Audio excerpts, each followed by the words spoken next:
you that will be joining this special exclusive edition. We are open today, as you all know, Tuesdays to Saturday. We are open live for all our viewers on the continent around the globe. And if you're joining from South Africa, particularly, which is actually our country of host tonight, we salute all of you out there. And before we would actually go into this topic, we cannot really start it off without issuing our condolence to the Zulu, to our king and the kingdom of Zulu out there in South Africa. In less than just a couple of 2, 3 months, we lost a king, and then suddenly the Romo, not even Romo, is confirmed that the Queen also passed on last week. So this is heartbreaking. So more of it will be getting a little bit of insight, not really the topic of focus today. But today we want to hold a conversation and an educational session from our mentor, our trainer, our brother and our king out there, Dr. Baba Buntu, as you can see, perfectly seated and ready to dish out everything that we want to know about South Africa. So I want to welcome all of you that are tuning in today. Is the opening day. And the shows for today, we like to get top exclusive guests that will give us just a little bit of everything that we need to know about the continent. But particularly today, we're focusing on South Africa. Yes. So if you're watching from our Facebook platforms, we want to salute you. Make sure you click like, subscribe to our YouTube channel. And as you know, we're currently running the Campaign 21 hashtag 1 million subscribers on the Pan-African Daily TV YouTube channel. We want to congratulate more than the million watchers and viewers that we just reach out to in a couple of months. We're not even 1 year old on the Pan-African Daily TV YouTube, but we already, recording very positive feedback.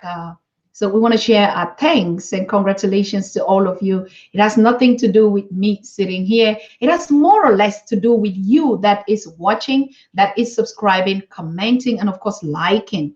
But the biggest part of this family, as you can see here tonight, is our guest. Our guests constitute 80% of the family that we are hosting, the family on the Pan-African Daily TV. And as you all know, we guests, yeah. The followers, the viewers that are connecting from all over the continent to share this beautiful space, this African family cultural house, yeah, with us today. If you're joining for the first time, you make sure you click and subscribe to get updates and programs and top guests, because the month of May, a lot of things are happening. As you've already seen around the world, the system is shaking. The system is shaking and giving way to the kings and queens of our time, of the continent called Africa. They call us the Black continent. Some people call us the dark continent. Some people call us the melanated. I mean, every historical nation has given us a name as they want to name us, So, but this is our time. This time we are bringing our own story to tell the world who we are. I mean, it's a teaching moment. We're not only teaching ourselves, but we're also teaching the whole world that has been, they have their little stories that they concocted about who you are, who I am, who we were, who we are supposed to be, and who we would even, whom they would want us to see. Yeah. But tonight, we are having this kind of Africans, the Africans telling them stories by themselves and teaching the world actually what they're supposed to know. They have, told it, speak it, and sung it, dance it, rock it from every corner of the world to give an African an identity. But tonight, as you can see, our guest is a teacher, is a mentor, is an advocate, is a consultant. Yeah, he's a leader of a community. And what does he do? You would discover it tonight. I'm not going to share anything about, but the little thing that I can tell you is this is the kind of African kings that are taking control and ownership on the stories of Africa, on the narratives of Africa. And you know what? Hey, Dr. Baba Buntu, he doesn't even care. Like, I want to educate the world. For what I don't care, I am focused on my people, on empowering the African to know who they are, to be who they are, and to enjoy what they are meant to be, right?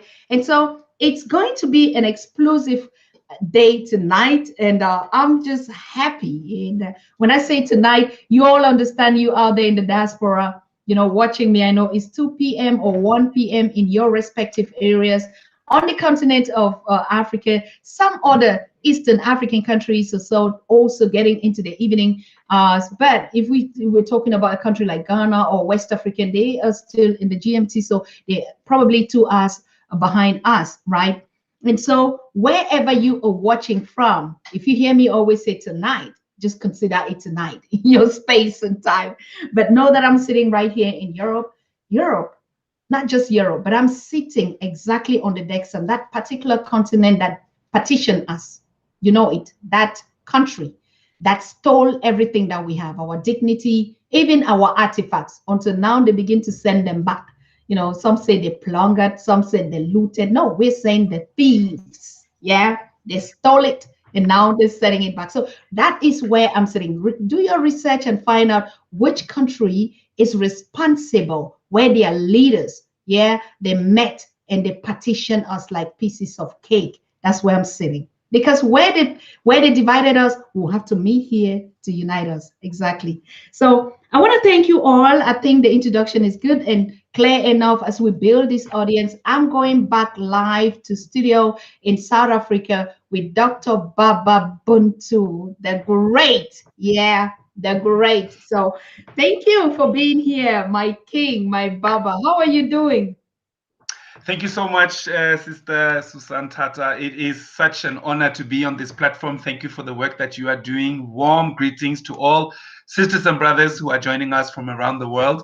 And thank you to Pan African TV. You are doing so important work. I am so proud and I am so happy to be with you this evening. So I'm ready to go into whatever we should talk about. Oh my God, do you hear that? I mean, that's the kind of accent. When there's some particular accent, when you hear that accent, you hear, even though it's a language that everybody is like, oh, this is not our language. We should have been talking about in Swahili or in the Zulu language. But when I hear your Absolutely. accent, the way you break it down, it's so romantic. Now, tell me if I'm going to know to speak like you. Honestly, I'm excited. And I know my viewers are equally excited because the tone with which South Africans speak, the English is different. It's romance.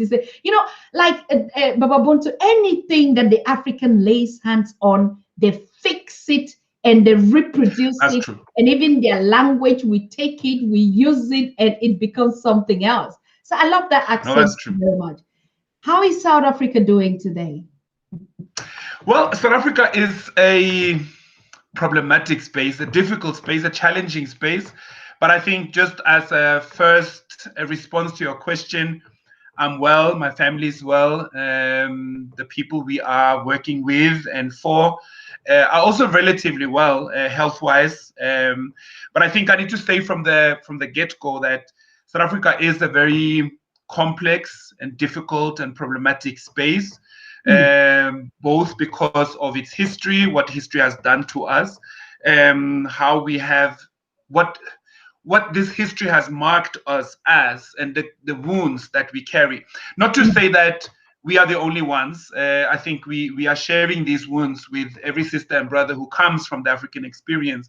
But I think it sits in a particular way in South Africa, maybe as a continent, or no, sorry, as a country that has been positioned in ways that many people think of South Africa as a beautiful place to go to. They've seen, if they haven't been there yet, they have seen the great PR machinery that South Africa has, the TV series, the music videos.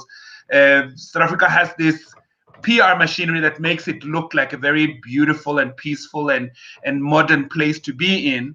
But I think what I want to position right from the start is that I and the people that I work with, we represent a very different reality of South Africa. We live in a country that is very marked by poverty, very marked by violence, very marked by the violations that historically has happened to us.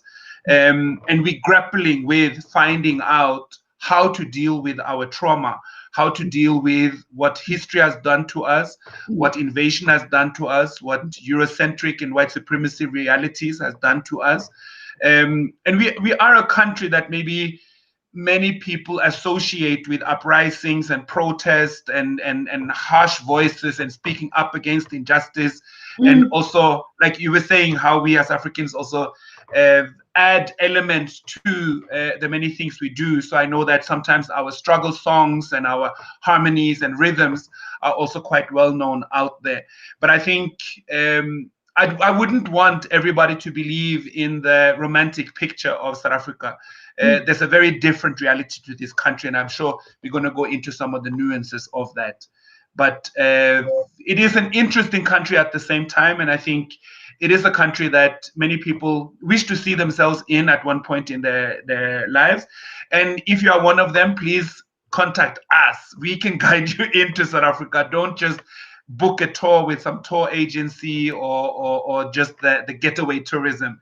If you come and visit us, we will take you to communities. You will see what's happening in the real South Africa. You will understand better the culture, the life, and especially of young people. We are an organization that work a lot with young people, not only in South Africa, but you will definitely get that experience when you come to Azania, which we also like to refer to this country as. Absolutely. I think it's very accurate what you're saying. It's a South Africa. Wow. Some people call it, or it is known as the Rainbow Nation. So just already that kind of a significant word, a rainbow. I don't even know why people came up with that. Some people thought that a rainbow is always something very nice. But when we look at the reality, like how could you imagine? Just give us an opposite of Johannesburg and Soweto City. Right, right. And even just to start with the whole idea of a rainbow nation, I think it was Mama Winnie Mandela who once said how she hated that word because the color that is not in the rainbow is black or brown, the colors that we are known for. So we are not even included in the rainbow. So to plant that as a title on a nation, I think what it is supposed to mean is that it's supposed to be this amalgamation and melting pot of different cultures, different races, and people living harmoniously together. But I think we may be aware of that racial harmony is a postcard photo, not a reality of South Africa. There might be pockets here and there that people live quite amicably side by side, but South Africa has, remember how the apartheid policy and politics has imprinted a very harsh understanding of separation and how important through the ideology of apartheid it was to know very well who you are and that you don't mix with people who are not you. Even when you have a choice, when you have lived this legacy for generations, you become a person who is uncomfortable with difference, uncomfortable with getting too close to people who do not speak the same tongue as yourself, may not articulate themselves in the same way that you do, because you're so used to organize around difference. So even when the punishment for crossing borders, which apartheid enforced, meaning that you couldn't go to certain beaches, you couldn't sit on certain benches, you couldn't use certain toilets, depending on the color of your skin. But even when those boundaries are taken away, to some extent, the legacy of not really wanting to share space, not really wanting to get too involved with people who represent some form of difference, even within the country, becomes a legacy that you live and that you kind of organize your life around. So I think I see that a lot in society. I see that a lot in maybe the younger generation is beginning to represent a difference in that regard because they may not have the same stoic definitions of identity that once was the reality in South Africa. But there's still a long way to go, and we are far from a nation where people are just living harmoniously together. Having said that, of course, there is a lot of hospitality and warmth and great. I mean, we are known for this expression called Ubuntu, which I feel sometimes is used very wrongly to almost in a caricature way depict us as African people always turning the other cheek, always smiling, never really having an issue with how we've been treated, always forgetting and forgiving whatever was done to us. And I don't see Ubuntu as that at all. I see it as a system of justice. And when you violate Ubuntu, there's a repercussion to that. You will be taken to task for that. So it also gives us a tool to also stand in our history and demand and enforce the justice that rightfully belongs to us. But of course, that's a long road to walk. We struggle with land, we struggle with economy, we struggle with, even as a country that now has a Black leadership and has had Black leadership for a couple of centuries, a couple of decades, we struggle with what is African leadership? What is good African leadership? And I know we have that conversation around the continent and the African world, because we are now understanding that just because you have African people in charge, it doesn't necessarily mean that you are governed by African law, that you're governed and protected in your African culture, that Africanness is the reality. Often governance and leadership on this continent, be it business, government, or otherwise, is often an experience of foreignness, even if it comes in the same skin tones and ethnic languages that we are used to around us. Absolutely. There is no better way to put it, Baba Buntu, because what you say, just being a leader in a color. I mean, if you take the situation of the USA when former President Barack Obama was president, I mean, like everybody, if you had to look at it there, you say, oh, so the Black American community out there, they have now their president, and as if the injustices or the marginalization ever stopped. On the contrary, right? And so it is we are getting into that format. I think we're getting into that format where color is being also used, just like just like a mirror. So they're going to take Africans and Black and put them into their politics. We see them even here in Europe, where you see Africans are representing political structures. But then you ask yourself, who are they serving? It's not like they begin to recruit even you, just put you like an alibi. You're just sitting there, you're just being Black, but you're actually walking white. So it has nothing to do with that. I totally agree with you. Now, you touch a point, and I think it should really be complex, this South Africa. It is complex. It's a facet of everything. Like you say, a melting pot, but a kind of a melting pot that you don't really want to position. Was it good? Was it bad? How can we take it forward? Now, when you look at the present leadership and even the challenges, what do you see as the future of South Africa? You know what? It's not easy to give a short answer to that. But I think what I want to start by saying is that a lot of Black South Africans are very tired and fatigued of empty promises, of hopes that were never fulfilled, of governance that you can't trust, of being excited about the idea of voting, at least from the beginning and the onset when voting became possible for Black people, but also realizing that that does not necessarily mean you have much power in your hands. Seeing and watching and observing Black leadership also taking advantage of Black people and Black communities, not necessarily representing the values and the needs of the majority of the people. Going to schools, operating within an economy that is so bound by cultural values that are not our own.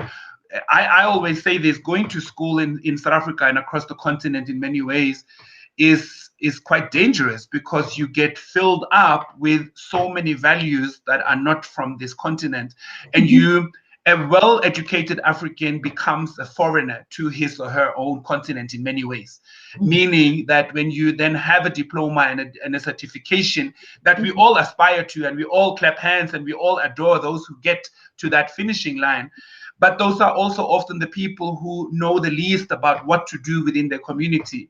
They are the ones with the least tools on how to fix things, how to improve things in the village, in the community, in the place that they come from. And then I think we can question, are we really educated if we are not really filled up with tools to work within the places we come from?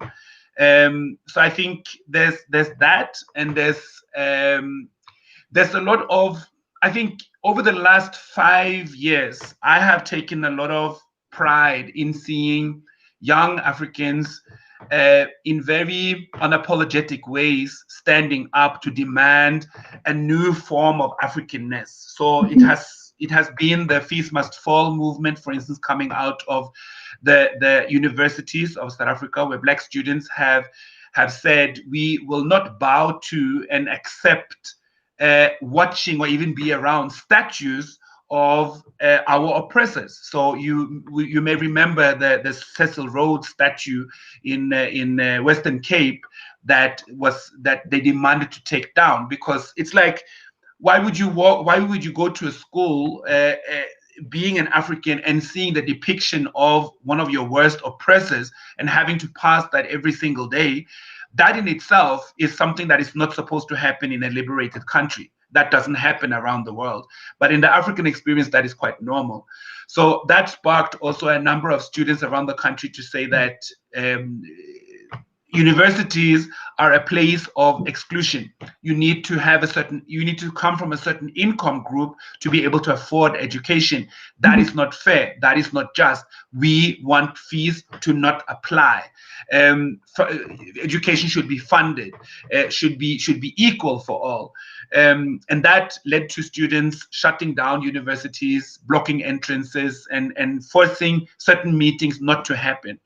And what has been interesting in that space, and some of you will have maybe watched the whole movement around Julius Malema, the leader of the economic freedom fighters, as a quite refreshing and new way of, in the space of politics, behaving in places that we have been very brainwashed into believing and respecting in a way that does not make sense with our experience.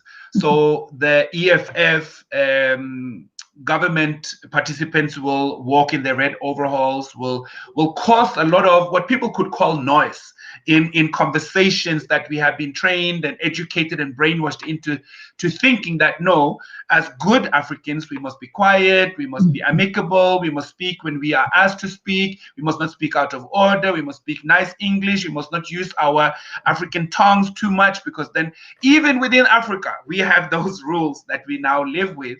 So to see a movement of young people, both in the political spaces, in spaces of learning, think about how colonial the university is in its operation across the continent, to see Black voices speak up very unapologetically and take space, claim space, not ask permission, not be apologetic when they are criticized, not move back when they are asked to move. That has opened a new chapter, I feel, in South African politics, where especially young people, who often are the provocators of the older generation, because young people speak with a different language. We who are older often feel that young people speak out of place. They don't have the richness of history to stand on. So when they speak, we feel they're looking at the world through a very short lens. But what is beautiful about many African young people, I'm not saying this is only South Africa, it's Sudan, it's Uganda, it's Nigeria, it's across the continent. Young people in a new way, especially over the last 5-6 years, are standing up very militantly and strongly and demanding to shape a new Africa. And I think what is often missing in that picture, because I know some people want to criticize that and say, but young people are ridiculous. They wait for everything to be handed out. They expect education to be free, but where is the money supposed to come from? In that fight, what young people really need is us as elders to stand with and for them, because we may have a richer awareness of where things come from, how things developed, and how they ended up the way they are now. We may have tried a number of things in the pursuit of liberation and change, and we can give advice on what we feel can work, what cannot work. So that symbiotic relationship between elders and youth is something that I live for. Dr. Susan, without young people, I don't know what I would have taken the hope for Africa from, even here in South Africa, because they represent a vibrancy, a a force, an energy that some of us, and I mean, you see my title, Doctor, I don't have a lot of places where I use that title, meaning that I'm not an academic in the traditional sense that that's my home, that's where I take my salary from, or that's where I spend my time. I have gone through an academic process to be given that title, but I use what I have studied and what I've researched in communities. So I'm often appalled when I come into the spaces that, because of this title, I should kind of feel at home. I don't feel home at all. I'm with people who speak and pretend and laugh in strange ways and speak about realities that I'm even struggling, like, how is this your reality? Why do you speak like this? Why do you act like this? Why are you clowning? Because I feel there's a lot of clowning within these spaces.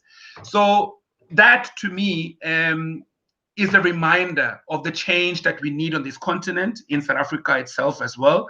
And by working with young people, I think I'm 90% of my time I'm with young people, and to see and work with and get a direct update what happens in young African people's minds. That's where I draw my hope for that this continent will one day see a much better future, one day see a much better reality. That's what I live and breathe for every single day. And I'm inspired by the youth of Africa. Wow. I mean, Baba, I don't even know. You're just that. And first of all, I want to thank our visitors, our viewers that are joining in now, and you're watching actually Dr. Baba Buntu. We would still get to him because we were waiting all of you to, just connect, and he would tell us who actually he is, what he does, and then we enter into the topic proper. Today, we were just having a kind of a soft conversation just to know, because South Africa is so complex.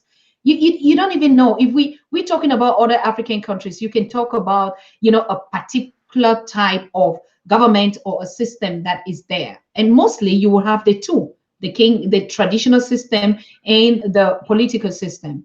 But if you talk about South Africa, where do you want to start from? And now you see, you have that kind of a feeling like our brothers in the diaspora, particularly in the Americas, where they were not allowed to sit and to eat in certain space or to have their own space, they were never allowed. But that was their own country. Yeah, we could even still understand that. But we're talking about the African continent, an African country where the citizens of that country don't have equal right, because the same people that colonized and marginalized and stole our people, brought them to the Americas, are the same people that in any case now choose to go there and now become a cluster.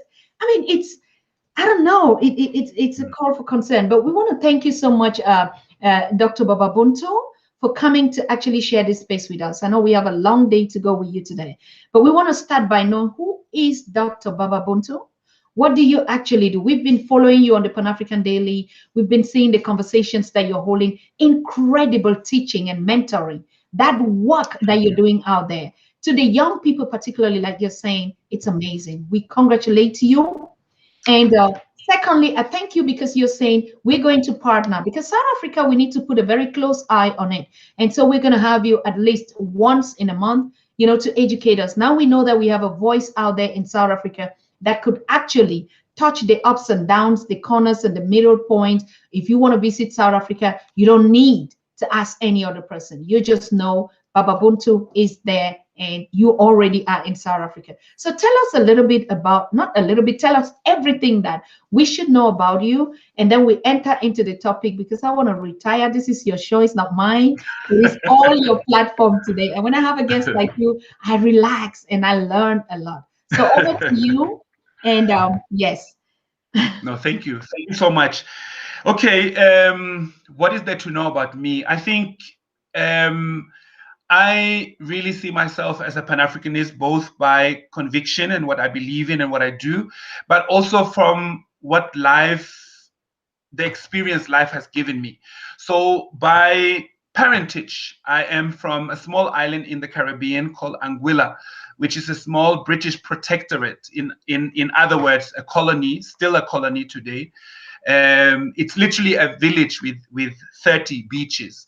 It's a beautiful place by all intents and purposes, but the reason why we are there as African people is, of course, the transatlantic enslavement of African people that sent us out to different worlds to make Europeans rich. So I have my parents and my family there.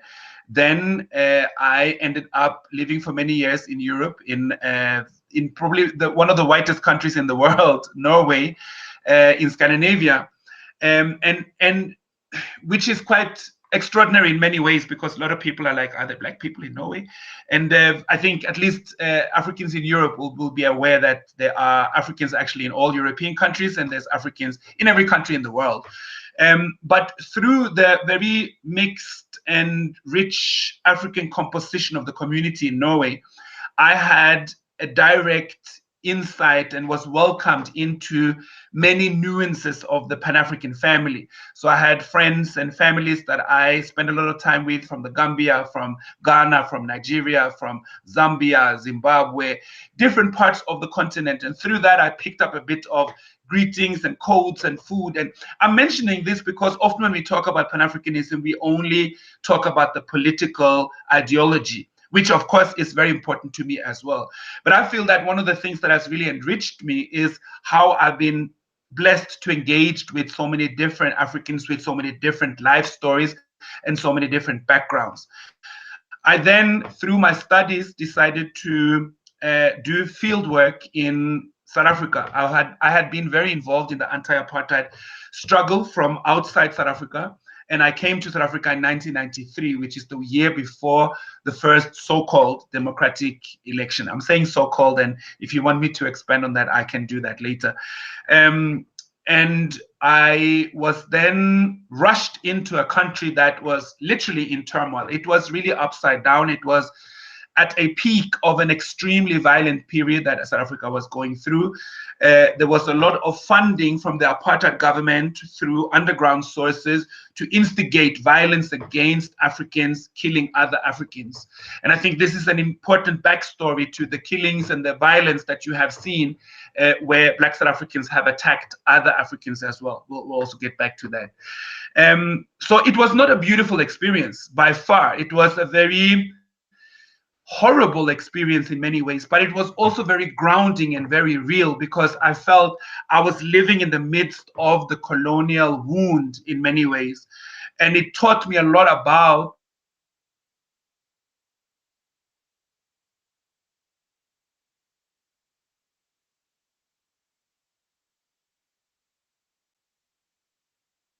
I think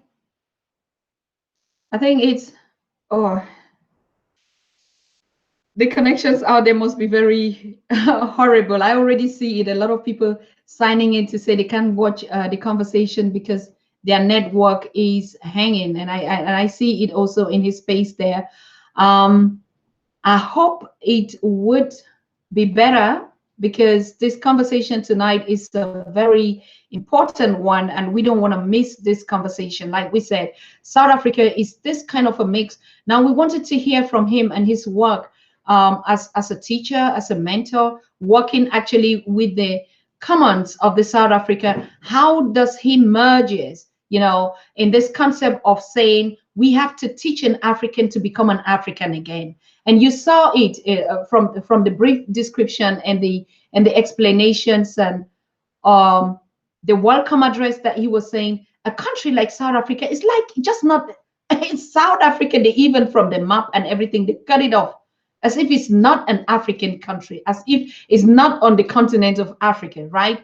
And so it is very interesting to hear him say, we have to learn how to become African again on your own continent, in your own country, in your own space. They have to teach you again who you have to be. It's just like, you're in the zoo, and you have to teach the elephants again how to live in that space. I mean, this is where are we gonna start from? Yeah. So Baba Buntu is doing an incredible job out there. Try to harness the spirit of the young lions, like he's saying, the young African kings and queens.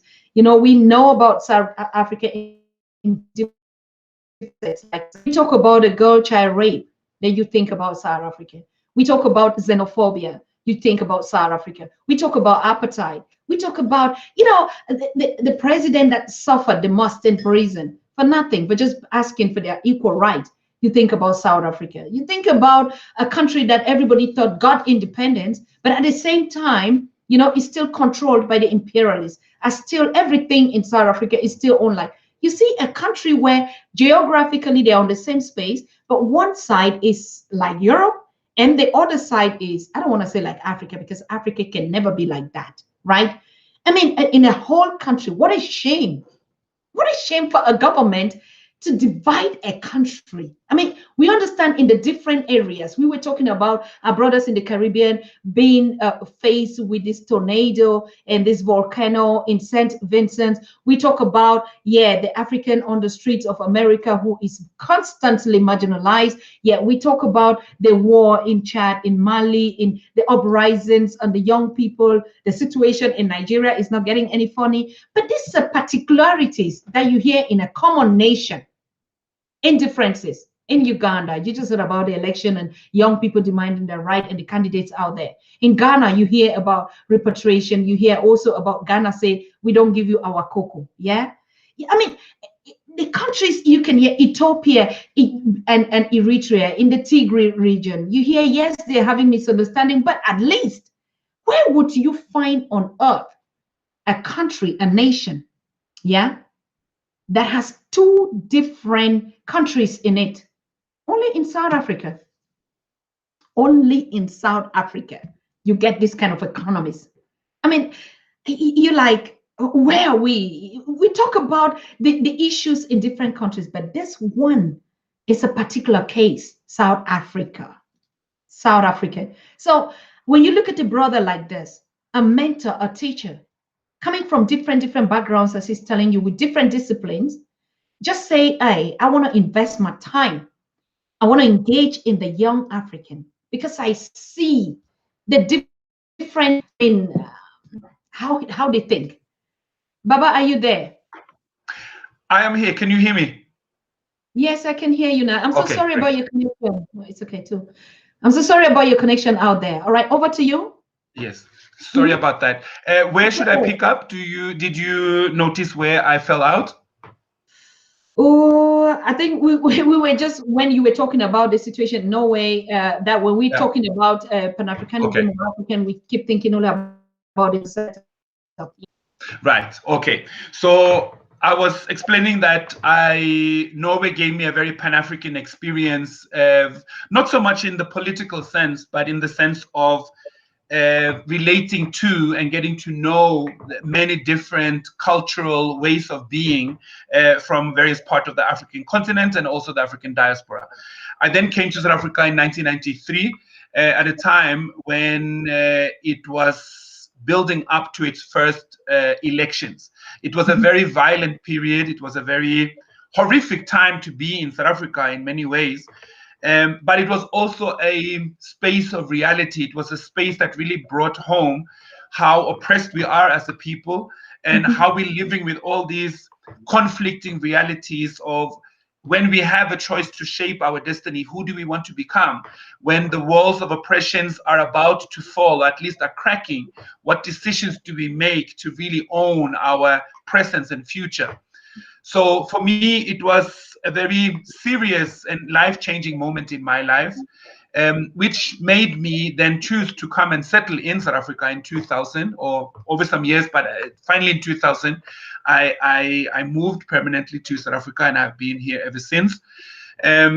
So through my roots, I trace myself back to Yoruba land in West Africa, Nigeria, and I have gone through my initiation with Ifa tradition in Yoruba, which anchors me spiritually. And you may know that the Yoruba and Ifa tradition is very strong in the Caribbean. And sits very strongly there even after all these years of separation from the continent.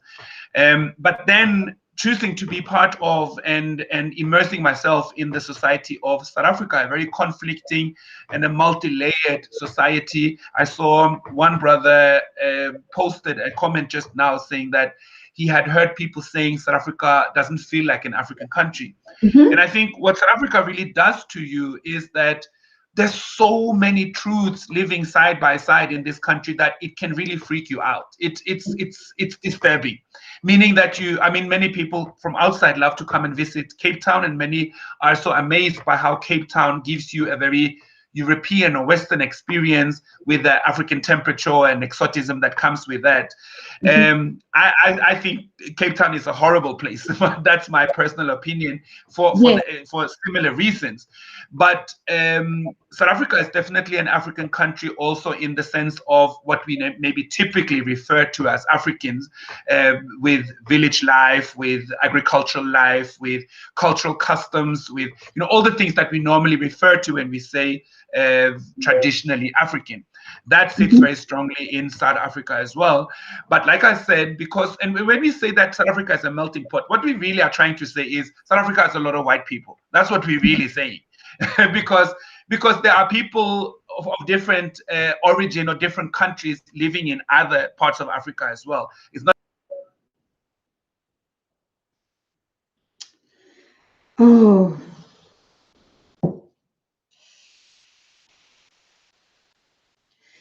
This is not going to happen tonight. Yes. This is not really going to happen. This is not going to happen to us tonight. People, join in. This is not going to happen. Yes, we're going to be sitting in and we're going to be waiting. We're going to be sitting in. I will be stepping in when he steps out, and we're going to hold this show. What are we saying? Absolutely. Or it is complex. Yeah, we've been talking about every other thing and we're having solutions. But now you begin to see how difficult, it is for South Africans, for Africans in South Africa, for Africans on their own continent, in their own home.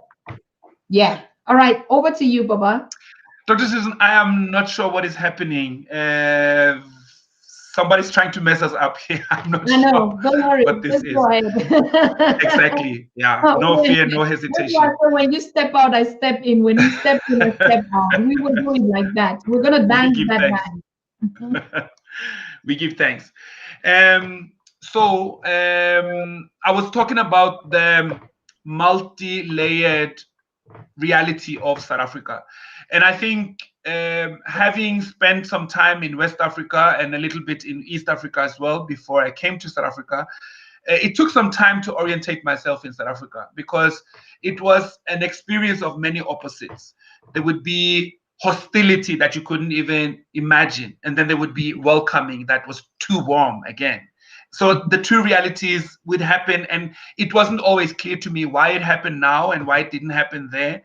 The abject poverty that many South Africans are marked by, but also the opulence that a small fraction of South Africa lives with, the structures of certain, especially the cities and urban areas of South Africa. When you go to certain parts, especially when you think of Africa in a very boxed and maybe stereotypical way. I've heard a number of people say that, when they come to the airport in South Africa, when they drive from the airport into Johannesburg, they can't believe they're in Africa. And what that often means is that there's skyscrapers, there's roads that look modern, and there's a lot of infrastructure that we don't always associate with Africa.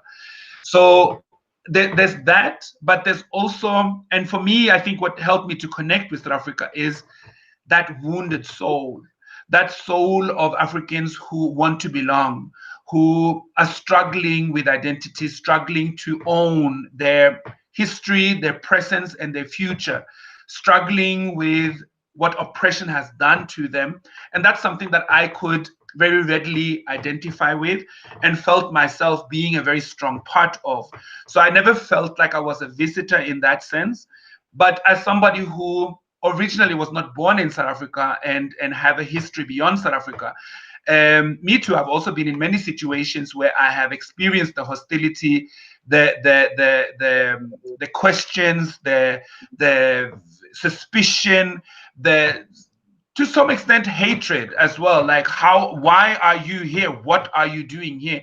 And it really shocked me because having lived in Europe, I had gotten, well, not gotten used to, but I had quite often been stopped by police, traveling through gates of entry and immigration and being stopped, taken aside, and I'm the only one singled out, and they go through my bags and all of that. Not that I was used to it in the sense that it was okay, but I kind of could predict that this is probably going to happen. And I kind of understood why, even if I never really, because one thing I taught myself in those encounters was to always go to a place of not saying anything, because I didn't want the fact that they're stopping me because I'm black and now I'm going to be at the top of my lungs. It's going to destroy my day. I'm going to be shouting and screaming. Just didn't want them to have the power to do that to me. So I tried to go to as a neutral place as possible, which has the effect that when you, as a white police officer, trying to, because that's what I think a lot of them do, they want to play a power game. They want to show you how belittled they can make you. So there's like a power struggle that is happening, especially when they target black men, and they want to show them that you really are very small and I can do whatever I want to do to you. So when you then see a black man who's just quiet, a white person doesn't know, do you not understand the language? Are you not aware of what I'm trying to do to you? Are you challenged upstairs? What's happening right now? And I think well, it's maybe enjoyment is not the best word to say, but I think I wanted the dynamic to be there. Be confused about who I am. Don't know whether I'm gonna blow off a fuse or if I am not mentally capable. I'd like you as the white police officer to be in that twilight zone, not me. So when I came to South Africa and had similar experiences with being stopped by police, them pulling out my passport, reading it upside down, doing all kinds of crazy stuff, I was so confused. Why is this happening in my continent? What is going on? So I think I had a number of those experiences, but I know a lot of my brothers and sisters who I am also part of, who have a similar journey or come from other parts of the continent, have had much more horrific experiences than I have had personally. But I also live with the ethos that anything that happens to another brother or sister could have happened to me and is my problem. So I don't just see it as individual experiences. But I have also had the blessing of experiencing South Africa as a place of family. I'm married to a South African woman, the most beautiful and incredibly intelligent woman in the world. Yeah, I won the prize of the most incredible woman on the planet. So I am very, very honored to be able to live my life together with her and do the work and share opinions and what we are passionate about with an incredible queen. But also her family has embraced me incredibly. I live with and amongst a people who I experience so much love from and that I love so much in return. So I cannot say that South Africans blanketly are problematic or hateful, or which is the experience of some other friends and people that I know. But I have had a much richer and much broader experience than just, I cannot say South Africans are like this, all South Africans think like that. I cannot say that because it's not my truth. But I can say that I think in a general sense, history has marked South Africans in certain ways, especially because of how apartheid was unleashed on people. I spoke earlier about the separation, and it's not completely distinct from how other Africans have also been violated and oppressed, but it sits maybe a bit particularly in the South African society because the whole society of South Africa was so messed up by apartheid and colonialism that everything changed. Family life changed. How we relate as African women and African men changed. How we as African men relate to our daughters and sons changed. How the family economy was governed changed. Work changed, and everything changed. So living in the aftermath of that, and also living in a society that by all intents and purposes are very Eurocentric, is very westernized. it continues that conflict in different ways. And I have found it challenging but very meaningful to be allowed to work and operate and be with so many incredible sisters and brothers in this country, and also a few other countries that I feel I have a family relation to on the continent. So for me, it's a blessing with many buts and ifs, but it's definitely a blessing. Whew. Congratulations to you. I mean, of course, but at the end of the day, we're still looking at you, even from from the potter's door, and we envy you just being there on that Oh, space. thank Yeah, you. and I think you touch a point when you're driving into town and you're moving, you see those skyscrapers. To be honest with you, that's not the Africa that we want. Even you're running from this things and then you're going and seeing the same thing in the same space where it doesn't belong. True, No, true. I mean we would want our continent to develop in every Absolutely, sense, absolutely. technologically, industrially, but not in Yeah, this format, not in this exactly. planting, not in these tall buildings or whatever. We want it has to be something different. But you see it and you do it, but you do it more on a person to person. Tell us about how your solutions, I mean, how you call Mm. your company Okay, or your NGO and your movement, right. and the solutions that you give to these families that are so traumatized. What is the work? Describe your day to day, the topics that you handle with them. What is the feedback from the community? How do they react? What is the impact? How long do we need this? How much can we support your work out there? I mean, how many voices can we bring together to actually push your work forward? Thank you so much, Dr. Susan. I think how I would describe the work we do. So we have a company called Ebu Kosini Solutions. Ebu Kosini Mhm, means the place of royalty. And we chose that name to really remind ourselves that we come from royal lineages, and not just in the kings and queens that sit on a throne and rule people. That's not the image we are talking about. We are talking about a people who were highly orderly, highly systemic in its approach to how to build societies, how to govern societies, how to protect the African family, and how to organize the community, which is to some extent maybe a different story to how we now experience many places in Africa, mhm, very marked by disorder and not fully owning our economy, our leadership, our education. So for us, mhm, it is a reminder of what we need to work towards. Our slogan or motto is ancient traditions, modern solutions. And what we mean by that is that we draw from our past, we draw from the philosophy. We believe that Africa actually has enough solutions in its ancient scripts. We have enough mhm, solutions, we have enough ways of thinking about how to make ourselves an orderly people, a planning people, a victorious people. So we don't even need to look anywhere else. We don't need to go to Chinese schools. We don't need to go to American schools. We don't need to go to European schools. We can actually revive our own.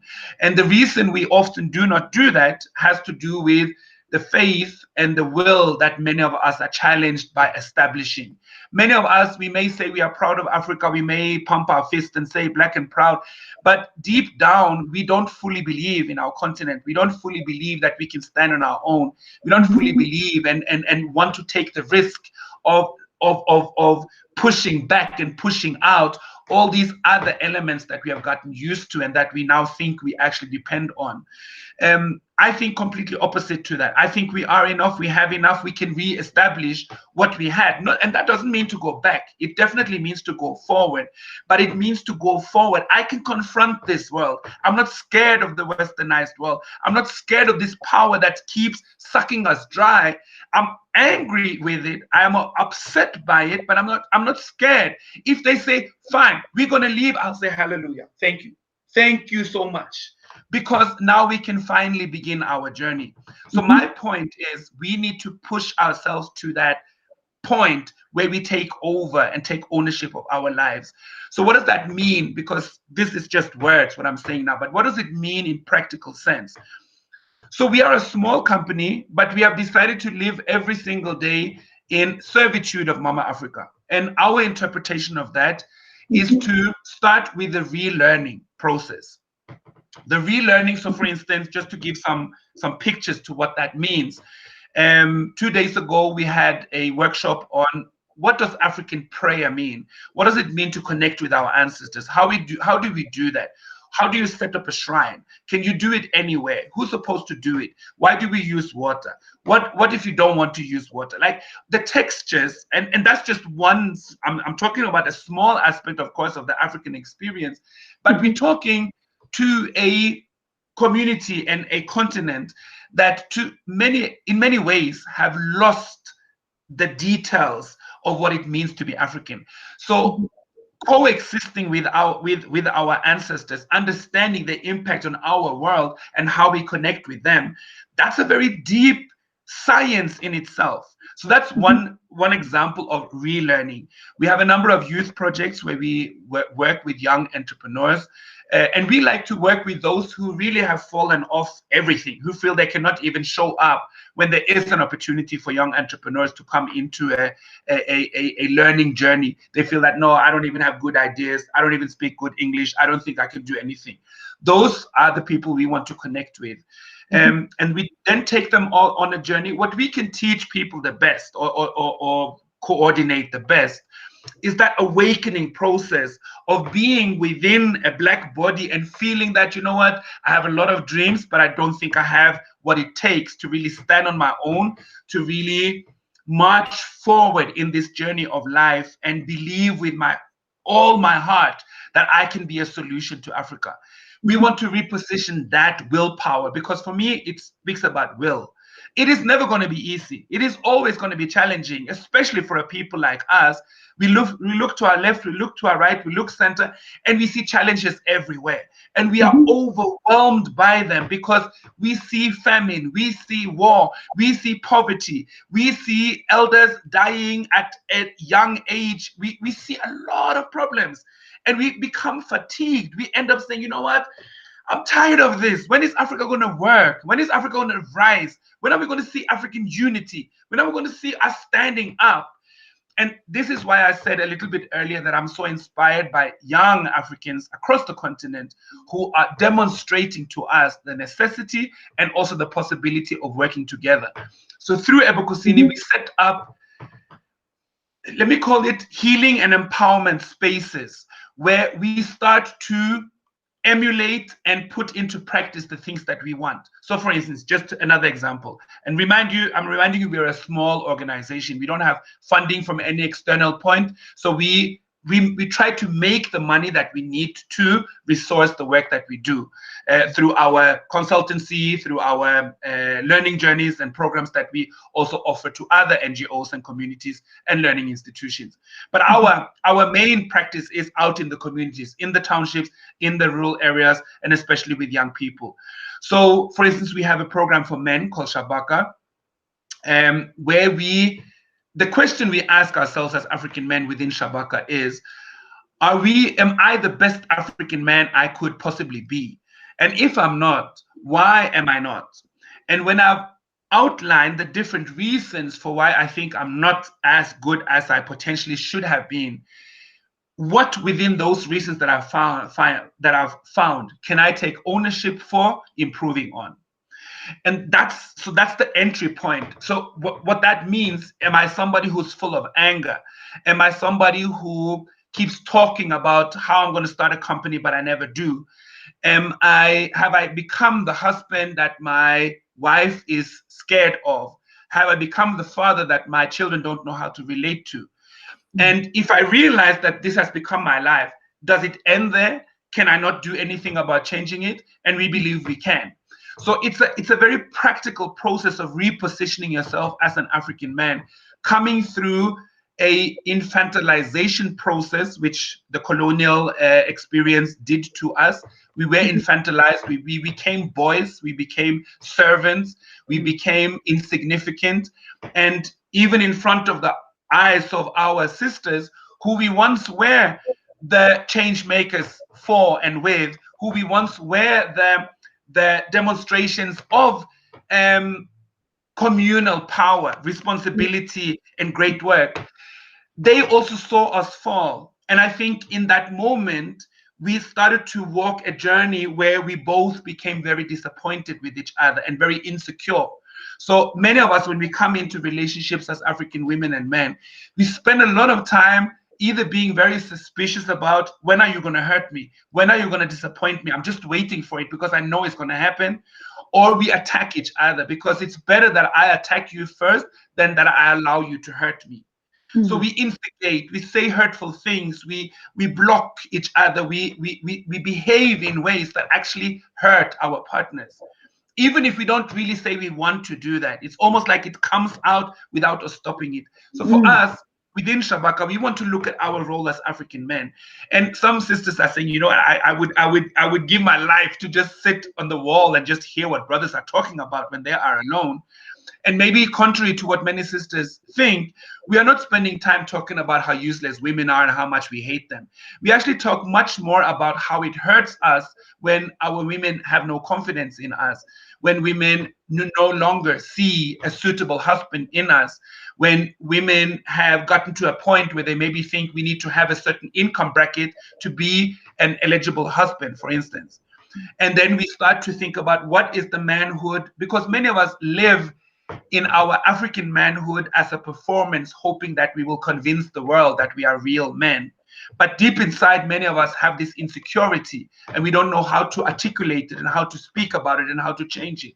So to come together in a conversation with other brothers who have a similar experience, and one can maybe articulate it better than the other, and from that, this one is learning, I can change, I can share something in return, and through that, we're building each other. So that's just, I went into that example because it's something I wanted to give the nuances of what it means, because it's not just sitting around talking. It's actually hard work, going deep into your emotions, going deep into your thought patterns and the behaviors and the excuses and how you maybe blame everything else for the person you have ended up being. But now saying, you know what, now I want to take responsibility for the change of the man that I want to become. And that's an extremely powerful moment. But it's also very difficult because the moment, and there's a scholar called Dr. Naim Akbar who says this, when you declare yourself as a confident African man to the world, you are also seen as a threat. That is actually a declaration to the world. Because if you are by yourself denouncing your independence, your ability to work, your ability to stand, your ability to bring back what we once were, there's a whole society around us that has lost that faith, that may not believe you, may feel that you're now just coming with one of your antics and will actually try to push you down. So us learning how to, we also have a program for women, we have programs for families, children, youth, but just to single out that one, and we also have the Kandaka program for women, where my wife is part of the coordination of that program, dealing a lot with the healing that African women need for the trauma that they have gone through in many, many, many ways, and finding ways to not just talk about it, but also heal and restore from it. And it's once we do that work that we can come together as African women and African men, because I find it quite ironic that we as, so I'm trying to address the situation where we say that, you know, women must be submissive and men must be the leaders of households and families. Now, you can explain that in a beautiful way, saying that it's not about pushing the woman out and looking at her as somebody less. It's more about being responsible and things like that. But we also know that from the sentences I just said, a number of people have interpreted that into quite violating experiences where women become less and less and less with a man who tries to be more and more and more. But in that situation, we often just play out the drama of our colonial experience. And I think it's so dreadful that we bring in, because this is where we draw our power from sometimes as African men. We have been schooled into Eurocentric power systems. And in Eurocentric, capitalist, white supremacist power structures, that culture allows me to understand power as something that I need to take from somebody. So I become strong because I make my woman to feel that she's weak. And the weaker she becomes, the stronger I become. That's something we have learned because we've seen it work. We are a result of that. Europe came to a powerful continent and took over and pushed us out. And in their gender script, actually feminized us. I hope you understand what I'm saying. I'm not saying that is Yes, yes, feminine yes, by yes. in the African sense, but in their gender script, that's the feminine passive role, the one that is Mhm. defined, the one that has to ask for permission, the one that lives under the guides of the male dynamic or energy. And Correct. we have lived that for such a long time that it has also been internalized into this, into us. So we speak about this, even using our own African languages, even sharing certain quotes and cultural idioms that we now have shaped in what was actually taught to us in missionary schools. So this is very problematic, even in the space of the home. I think as African women and men, still battling with the colonial experience, still bleeding from the wounds that it gave us, I think it's absolutely horrible that I should come into a space where I want to establish a home with an African sister who comes from the same experience of the colonial wounds. And now we should start to go at each other and hurt each other. Shouldn't we Mm. actually be healing each other? Shouldn't I be the one that reminds you how incredible you are, how beautiful you are, how intelligent you are, how much you can do? Shouldn't I be the one that always reminds you and always believes that in you? And shouldn't you be the one that gives me that back in return? Because if it's not, why are we crazy about marriage? Why should we even have children if they grow up in war zones? Why should we even be mothers and fathers if their dominant experience is to see two adults that bicker and put each other down? I'm not trying to say that everyone does this, but I think all of us have seen examples of that. And when I ask people, Dr. Susan, when I ask young people today, how many African couples that have been together for a long time do you know in the sense that you can go and visit them and spend time with them, that you think, wow, this is a couple that has something of what I want in my marriage? People say, and I've tested this out up and down the continent and in the diaspora, people may say, I think I know maybe two, maybe, no, actually, it's maybe two, for instance. It's never five, it's never seven, it's never 10.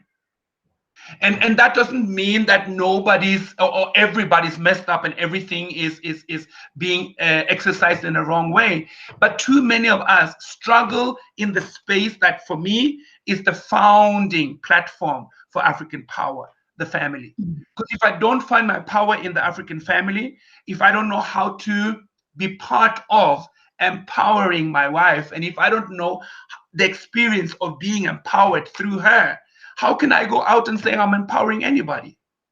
Mm. So for me, I'll try to give a bit of a rich texture to a life that we live, which is not just about going out and work in communities. It starts with what we do in our home, how we live our lives, how I treat my queen, how she treats me, how we treat the young people who, because we have an extended family of young people who also come to spend time with us, live with us, and become sons and daughters of the house, how we carry ourselves in front of them, how we treat them, what they learn through the experience of this extended home. So for me, the home and the family is very, very, very, very important. I find it the most revolutionary space that we have access to right now. Wow.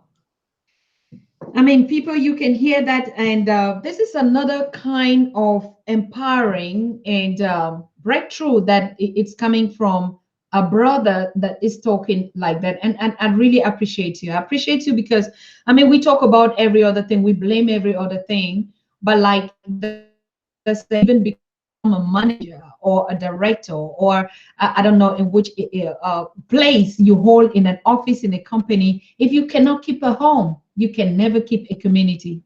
You can never keep even your job and space. So you're just existing there, but you can manage. You cannot collaborate with colleagues, so you have to start from a home. And you see, most responsibilities or post of responsibilities, even in the community, is always considered from the root, from the house. But in a country like Germany, they give you a place of responsibility, time, look at your marriage, and how you harmonize, you must do. Not always the case, but majority of companies that are looking for human resources, because they know if you can manage a home, whether a woman or a man, You can manage people. And I think we have never been having this kind of conversations. How the challenges that you men go through when you sit like this. I mean, we know about women conference, women this, women's day, women that, but to hear about the men's conference, the men's gathering, men's world that you meet together apart from just drinking and hanging and chilling out, but that you talk about the kind of things that, challenge you. This is incredible what you're doing. How long have you been doing that? And what are the like I said, how does it come? And I mean, this group of men, have you been able to say, now we get it, we've changed, we've seen some positive results, we're reaching out to many are joining the groups. How I just want to know, because it's quite Yes. interesting. So I think it's important that I say, and I'm trying to peep a few comments in the comment section as well. And thank you for the comments, and apologies that I'm not responding directly to each one, but I really appreciate what you are sharing. And I think it's very important for me to say that the reason I'm not working only with men, but I think I single that out because we don't have so many conversations about the necessity of that. Like I said, Yeah. we work with youth, we work with communities, organizations, businesses, many things. But I'm singling out the men's program also because I think I have been blessed to bring something into that space because of what I've gone through myself. I've Mhm. spent many years of my life trying to understand what it means to be an African man, what it means to be a black man in when I lived in a white society, but also now when I'm living on the African continent. Right. What it means in terms of the role models that I've had available to me, what it means with the father that I didn't have around me when I needed him the most, what Mm. it means in terms of family, what it means in terms of brotherhood, what it Mm. means with growing up and wanting to be guided by a more experienced male, but finding that I had more access to and resonance with my own peers who came from a street culture that was not necessarily anchored in African traditions. So going through that and knowing very well what I was missing, I think I think I tried to run away from it for a while, but I was always drawn back to also developing a platform distinctly for African men. And I think my experience from that is, and I want to say this, I feel very enriched and blessed so we started Shabaka in 2009, 2010. So ever since we have, apart from the year 2020, which was a very different year for all of us, of Yep. course. But apart from that year, I'm not lying if I say that every month for those 10 years, we would have an engagement at least once or twice or thrice a month where I get access, and I'm just speaking from my own experience now, that Mhm. I, from being part of this and opening up a platform for African men, I get direct access into men's lives and realizing how many of us are really ready to change, how many of us really want to be different men, and how many of us are really working towards being different than the stereotype and sometimes the societal expectations. Because Mhm. some of us live in societies where we are expected to be the breadwinners and the ones that provide in a financial sense. But we're Mhm. also doing that within economies that never promises us that they're going to give us jobs, even when we work hard, even when we have good papers and have gone to good schools. Mhm. So many of us feel that we cannot even approach a woman romantically because we don't fit a certain level of income. And I Mhm. find that quite disturbing when we are living with poverty and struggle with our economy for reasons that we didn't choose. It's not laziness that is the main problem of our poverty. It's not laziness that has Mhm. gotten us into economic problems. It's Correct. everything that was stolen from us and keeps being stolen from us. That's a Mm. very dominant part of it. So I think the reason that we have continued is that we see so many brothers being on that path of self-reflection. And that's all we really can do through Shabaka. We can bring men back to and validate a platform for self-reflection. And I think Mm. that's because many of us didn't grow up with fathers who showed us how to do that. Many of us have kind of learned that you probably are not supposed to think so much. We even say it to each other, stop thinking, you'll go crazy. So make sure that if you think too much, smoke a blunt, have some alcohol, go to a party. Like, don't sit and think. You'll just be depressed that everything is going to go wrong. Oh. And I'm not advocating that we should just sit and think, but part of my own experience is that I had to go through a long journey of just understanding myself, and I had to use tools. I had to write journals. I had to have very difficult conversations. I had to admit things I didn't want to admit, but I did it because I wanted to get to a place where I could take more pride in the person that I am and that I'm shaping. And that hasn't made me a perfect man, but it has made me a man that I'm actually enjoying being. And that's a very contrasting picture to how I experienced myself many, many years ago. And I think I feel very blessed because this program, we have been able to take it to Uganda, to Nigeria, to Ethiopia, to Botswana, to also share it with brothers in those countries. And we feel that we have very good methods. It works. We see men gravitating towards it. We hear men calling us back, saying that thank you for the platform that you opened up for me. And you know, Dr. Susan, one of the greatest feedbacks we actually get are from the wives or the girlfriends who contact us and say that, what happened in that workshop? Like, we're having conversations. He used to never want to talk to me. Now we're talking openly. And what that was that we were able to bring a brother into a realization that I don't have to live with a mask anymore. I can actually expect from my environment that they should accept me for who I am, and that I'm not a failure, even if I don't always have the income, even if I don't always am a perfect man, even if I struggle with my mind at times, even if I'm insecure at times, even if I'm sad at times. Black men have suffered for such a long time, and we have kept it so quiet that we have become dangerous to ourselves and also to those who are intimate with us. So we need to reposition and bring back the power. And I see a lot of men do that, a lot of incredible fathers, and coming from a generation that in many ways were marked by not having quality relationships with their fathers. I'm very proud to see how younger African men now are very intentional fathers, even when the relationship doesn't work out with the mother of the children. Very intentional fathers, very caring fathers, very present fathers, and with the history that we come from, that is something we need to appreciate and teach our younger sons how it's done so that it can become our norm. Brother, excellent. Now, how are we going to connect to this? Of course, we already agreed that you will be here at least once in a month, particularly on this topic of men and empowerment. But you see, what I like and what I want to translate or to bring it out to the audience and the viewers is, you know, you're doing in a cross position. And I think that's also something we women should learn. Naturally, we have the instincts like mothers, of course, but sometimes when we gather in these groups, what do we talk about?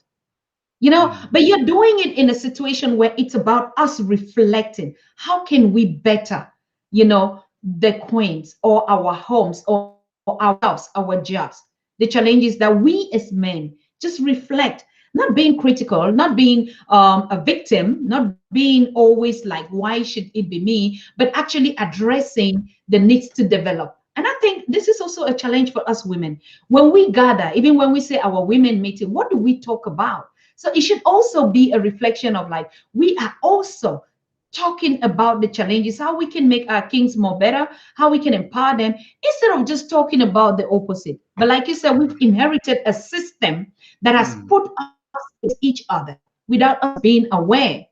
And so we begin to look for solutions in the wrong place. Now we look for those solutions, call it in the church, call it with the lawyers, call it anything that is giving you advice or advocating to solve your problem. But we see that in the systems that we've been, they only help to bring you apart so that they can make money, they can squeeze a lot out of you. And so they use you by keeping you even apart against your own situation. So I just wanted to do that as a feedback. And I think you are very perfect work. Now, how do we get connected to you? Like, we want to get seminars. Are you available on Zoom, on YouTube, or any that, you know, you're doing this on daily? Because I know you're also a talk host. How can the audience tune in to watch you and to get your lectures? So as you mentioned, we have, we started this in 2019, a radio show that is one of the online radio stations based here in South Africa, but we also do it through our Facebook Live Mhm. on Baba Buntu. Every Monday at South African time, 8 p.m. to 10 p.m., we have a program called Unstuck, the definition of manhood. And what we do there, we invite guests to have conversations about many of the different challenges we face as African men. And we look at the world through the experiences of African men. And then we find the solutions and we share and we engage with the studio guests and also with those who are tuning into the show. So every Monday you can tune into that on massivemetro.com or on my Facebook profile, which is Baba Buntu. Um, uh, you can use the social media handle at Dr. Bababuntu. Then it will take you to Twitter. It will take you to Instagram. I'm not so good on Twitter and Instagram, I'll be very honest, but I'm trying to do my best on Facebook. And through that, you can engage with me. A lot of people actually engage with me through Facebook, inbox, and Messenger, send questions of different kinds of nature. I think one of the things that I hope comes through, I saw somebody ask, are we talking family tonight? And I think I'm always up for talking family, but I think we started out talking about what South Africa is and what is problematic about the South African society. We've spoken about my journey as an African man. We spoke about some of the work that we do, and I single out some of the work that we do in the space of family. But I think what I think where I position myself in my understanding of what is necessary for me to do is that I have an equal or quite balanced relation with African spirituality and African politics. And I'm saying that not to say that I'm so good or that it's not to blow my horn in any form of way. I think it's What more of about a that? humble, Hold on, of a Dr. humble, Yeah, of a but humble what about that? realization. What Sorry. about that? What about that? What if we blow our horn? Because I think that should be another topic of discussion here. You know, we Africans, we always like, no, it's not that I want to show that you know, you know. We don't own up to the things that we do well. Yeah. But I think you No, know you're once right. you're You're right. competent and you're doing good. Fine, own it up You're right. and be proud of it. You're right. No, I am proud, and I'm very proud of my journey. I'm very proud of what I do. But I think sometimes I'm careful of how it comes out because it can easily be read as a certain form of arrogance or a certain type of thinking you are better than someone else, which I don't. So I just want to say that. But I get your point. You are right. We definitely are not shy to say that we are doing great things. But what I was trying to articulate was that I draw in quite equal measure from spiritual power and political power. And the reason I do that, or why I think that is so important, is that because some of us have maybe been schooled in a more political ideology. And often I've seen people kind of they find it difficult to move from that into spirituality because spirituality is fluid. Spirituality is not definition. Spirituality is not hardcore facts. It's more an experience. It's more inner values, engaging with the metaphysical world, which you often maybe think of as a bit strange when you are very deeply entrenched in political thought, and vice versa as well. If your path has been in spiritual realities, you may find that people who are enthused by politics, they talk a lot, they define everything, they have long seminars about all they know, they read a lot of books, but where's the practice? And I think it's the symbiosis of the two that allows me to be part of the practice, because that's one thing, Dr. Susan, again, when I go to bed every night, the question I ask is, how did I contribute to moving us closer to our liberation today? And if I can't answer, I know I live my day wrongly. I need to answer that question every single day. And it doesn't have to be seen, it doesn't have to be acknowledged, it doesn't have to be that people praise me at all, but I need to know that that's how I spend the hours that I was given to live today. Our lives are very, very precious. And I think we need to squeeze as much meaning out of it as possible. There cannot be a dead day. There cannot be a blank day. There must be days full of purpose. And when you struggle to understand what your purpose is, that's what you must study. That's what you must intentionally use whatever you feel drawn to, whether it is politics, philosophy. I don't mind what you find as your truth. I'm not dictating anything to you. I'm just sharing what opened the road for me, and that was to find that coexistence of spiritual and political realities. So, as I said, you can find us in on Facebook. You can find also ebukosinisolutions.co.za, which is our platform. I think if you just write in Ebu Kosini, EBUKHOSINI, EBUKHOSINI. If you write in Ebu Kusini and Solutions, you will come to our website and you'll find our contact details. And please engage with us. I mean, in all these conversations, we never get to touch maybe on what you particularly needed to know. So if there's something that you feel I'm leaving out, or something you'd like to know more about, if you'd like to engage with us, if you'd like to invite me, or if you'd like to invite some of the people we work with as speakers or as advisors, please do that. Please do that. We want to stay in touch with all our sisters and brothers across the African world. And I'm repeating the invitation. For those who are interested to visit South Africa or have partnerships with people in South Africa, please come through us. We don't know everything, but we have quite a good network of people and we can guide you. And that means, for instance, maybe people from an African diaspora experience are looking for something particular. Maybe people from a West African perspective are looking for something particular. We can't promise we can help everyone, but we will do our best to connect you with and give you the advice of how to understand and find your way in South African society. Thank you very much, Baba. I mean, there's no better way to say it. We're so grateful. It's difficult. It's difficult for an African to just know Africa, and then particularly even to go somewhere. It's the same thing like you want to come to the diaspora. Now, if you come to Europe, oh, you're stopping somewhere. There's Dr. Right. Susan here. If I'm going to the Caribbean, it's like today I can go the whole of Africa because of the network that we've just built on the Pan-African Daily. And a lot of people, so when are you coming? My home, my everything, my family is waiting. You don't even need to pay a dime. You will not eat anything out of your pocket. We are here. That is the family that we're talking about. Today you're in South Africa, and anyone watching us, if you're in Kenya or in Ghana, you can still be on the same continent. How many people on the continent know even their neighboring countries? Now, this is the new break that we're saying, that the boundaries, we don't even know the Africa that we keep talking about every day here. We just know our different environment. But we're talking about the beauty. I think by the time we start moving and touring these 54 countries, right? I'm telling you, nobody will even have to tell our story. We would be so powered with just less knowledge, because even the things that we sit and talk about are just the things that we know in our small corners, right? And then talk less of the diaspora who've never even had that possibility to be on the continent, and you see how their hearts are bleeding for the continent. Those are the kind of people I lived my life for them. Because those that have never even been to Africa, but they love Africa just by knowing that they belong, just by knowing that it's their home, right?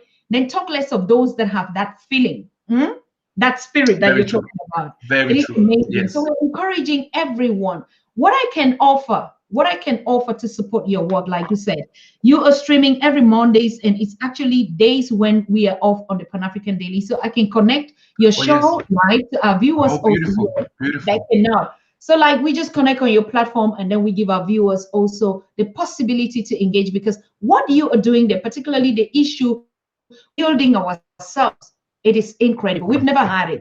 That's why I want to give out a special shout out to Naisha. Naisha, you're watching me out there for making this fantastic. Definitely. And we're giving you 100 of 1 stars, Naisha. Naisha made this really possible. We've been following him, but at least reaching out there to say, hey, this is just him now. And we've been changing and switching those dates. So I want to thank you so much, Naisha. I want to thank you, Patrick. I want to thank all of you that are watching and commenting. And I want to thank you particularly, for being our teacher tonight.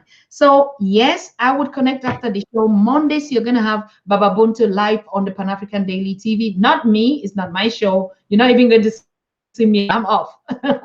So I'm just going to connect, and then we give you access to that. And so this is so beautiful. Now, tell us something economically. Like, I want to visit, like you say, yes, if you want to come today. We even want to come tomorrow. You cannot imagine how we want to run out. So just give us just a little bit. I want to visit. I have two boys, and somebody want to visit from the Caribbean or America. What is it that we should expect? How much budget that you say today you can save this in the next 2 weeks or 3 months? You are in South Africa. Right.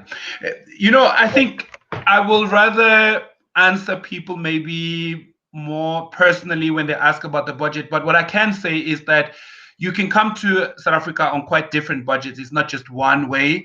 And I think well, for most of my life, I didn't even afford when I wanted to, but I have gotten to know the importance of staying within communities and not lock yourself up in hotels and tourist places, because very often they are the places that take you away from the reality of the country that you're visiting. So whenever you can, try to stay private, try to stay within communities. If you don't want to stay in someone's house, there are B&Bs that are in the communities. We can advise you on that. We can make sure, and this is quite important to say, because the tourism industry of South Africa is extremely white owned. It benefits white people a lot. They have a lot of resorts, a lot of beautiful places. But if you want to, by visiting South Africa, also make sure you put the money in Black people's pockets. It is important that you know how to navigate within the industry to find accommodation. If you want to rent a car, if you want to go on a tour, where you also then benefit and empower African people. I think there is a change within the economy of South Africa, in the sense that, excuse me, a number of people are setting up their own businesses. A number of people are not just hoping to be employed, but are also taking charge of their own financial income and offering services and providing services that in different ways in life, whether it's within hospitality, whether it's in production. I think some of the things that are important to see in South Africa are some of the political sites where with the moments in South Africa, South African history were very crucial. But it's also important that you are guided there by people who know the full history, because when you rely on streamlined and polished tourist services, you often get to know only half the history. So there are a number. I mean, you will find that very easily online. A number of guiding companies, a number of places where you can book things in advance and pay online, but they may not be the ones that gives you the African experience. And I think it's very important, when you are Black, when you are African, you need to connect with the African soul of the country that you are visiting, and no one can provide that better than people of the community. So I think there's a rich culture in South Africa. There's a rich food culture, and I would really invite people to not just visit the cities, go to rural areas. Go to where people are still living much more closer to the elements, to the nature, to the agricultural science, and make sure that you spend time with elders. I think that is very, very important. I've drawn so much wisdom from many of the elders that are around me, that I gravitate to, that elders have such, people are older than me, have so much to offer when it comes to understanding philosophy, understanding life, understanding values. So I think that's very important. But because if you come through me, I will also introduce you to a lot of young people. I literally live and breathe for young Africa, whatever nationality and whatever background you come from. As long as you're an African youth, I want to, in the little way that I can, be part of something that can benefit and empower, and maybe point out some opportunities and inspirations for you. So again, you'll be very welcome. And when we're still living with different aspects of lockdown and Corona and all of that, stay in touch with us. We are a place of knowledge. Ebukosini Solutions is a place that specializes in African-centered knowledge. We do our courses, we do workshops, we do counseling, we do program design. If you are an entrepreneur, we can maybe come on board and give you some ideas about how to kind of Africanize your business philosophy. If you are somebody who'd like to start a business but don't know how, we may be able to give you some pointers in the right direction. If you have if you have questions about African history, African philosophy, African spirituality, African culture, and where we don't know, because we're not trying to say we know everything, but we are very proud to share what we know. And should we run short, we have a network of people in and out of South Africa that we can point you in the direction of. I think, like you said, with these channels where we can now, in an instant, reach out to each other, cross all these barriers, without passports and without stamps and without all of these things, we really need to, as a people, take advantage of bringing the global Black family much stronger together. We came from a hole, and we are rebuilding that brokenness by the channels, for instance, that Pan-African Daily TV is opening. That's why I'm very thankful to the work that you do. Yes, I don't even think an African will want to visit Africa and go to the cities. I mean, particularly from the diaspora. Who does that? So they do, though. Yes, we're putting out a Yeah. couple of videos in the next coming. It's going to be Travel Africa. Right. What should an African in the diaspora know? Know how Right. to travel. Just like you say, Right. how to be African again. We're teaching ourselves. The men are going back to reflect. The women sitting in their corners. You do these teachings and these workshops. But it's also very important to orientate our people to know when they're visiting. For instance, another question.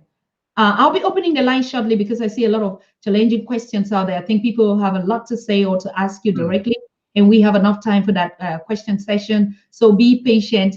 Those that are commenting and asking, when are the lines open? The lines are going to be open very now.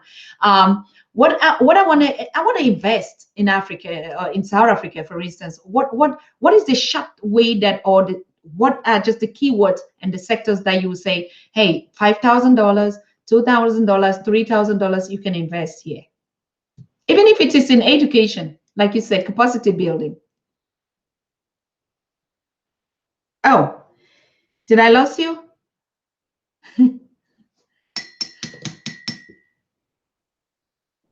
Did I lost him? Oh,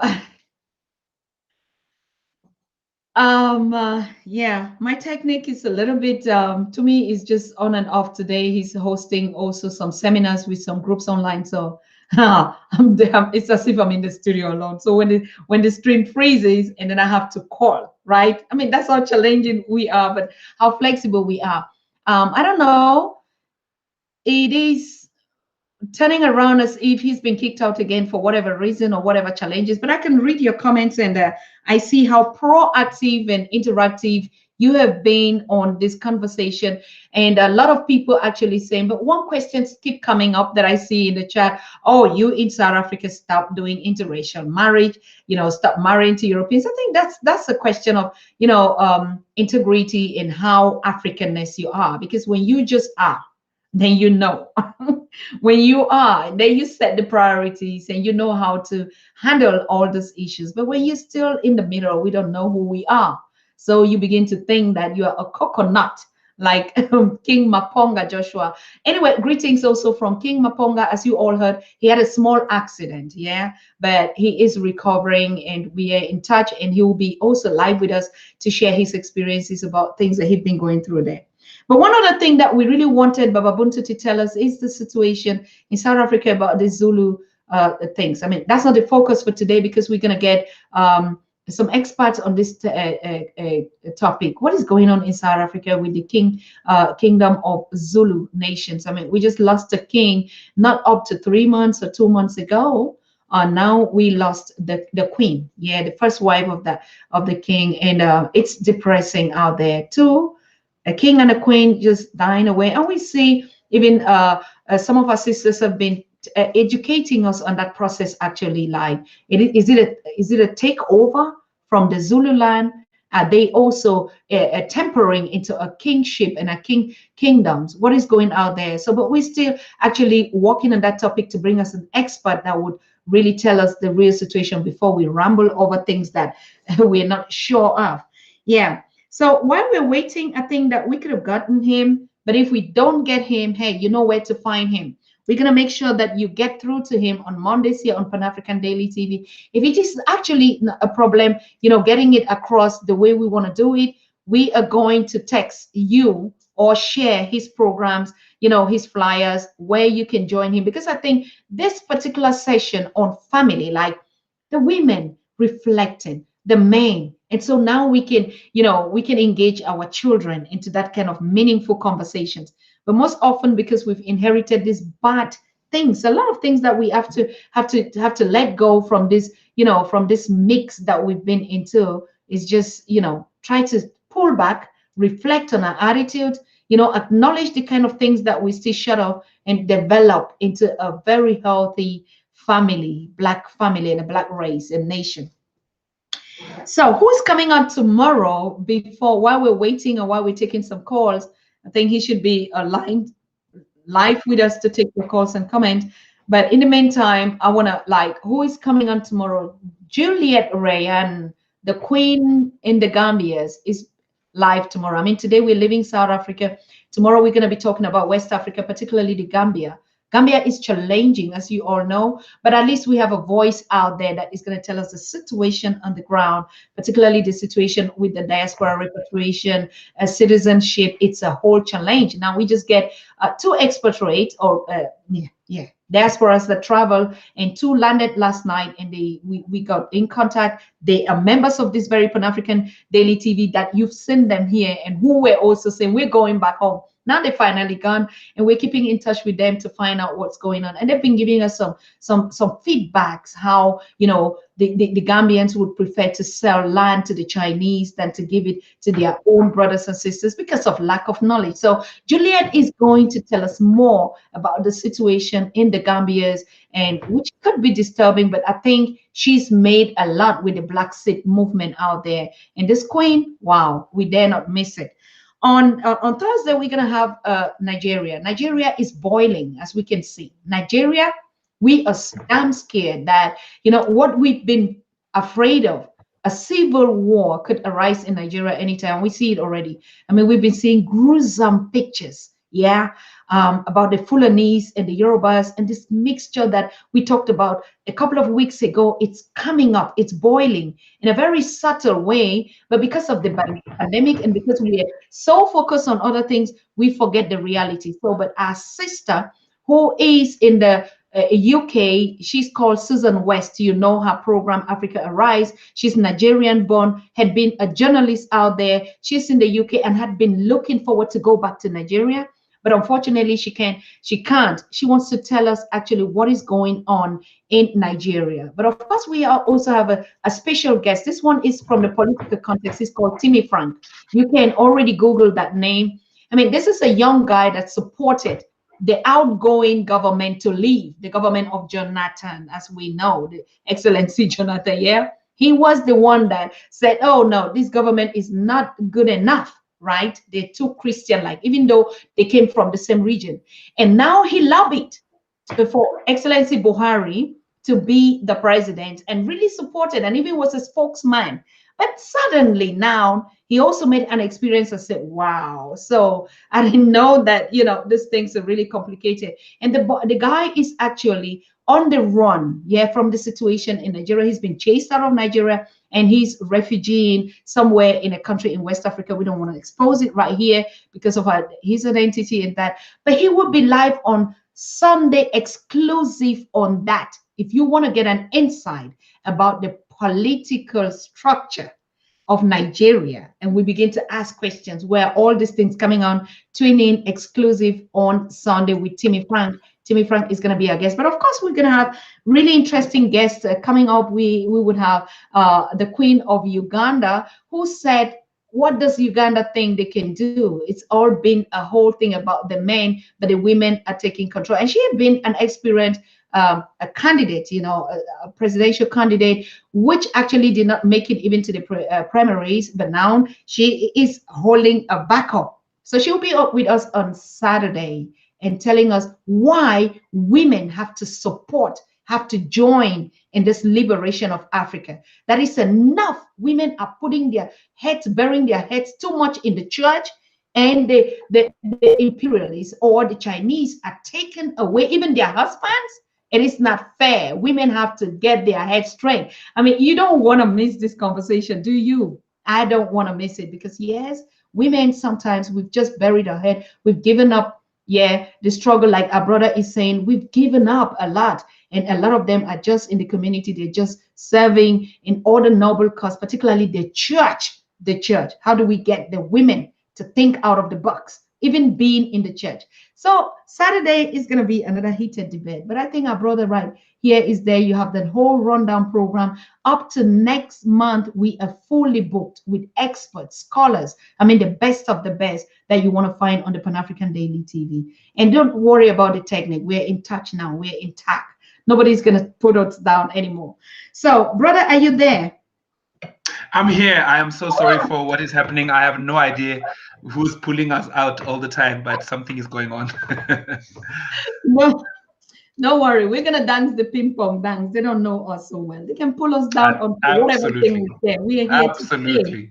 We're here to stay. Did you hear the gossips? The gossips is going around about the divorce of the most prominent couples, of the ones that are saving the lives and the health of the children. Yeah, with all the type of vaccines and whatever.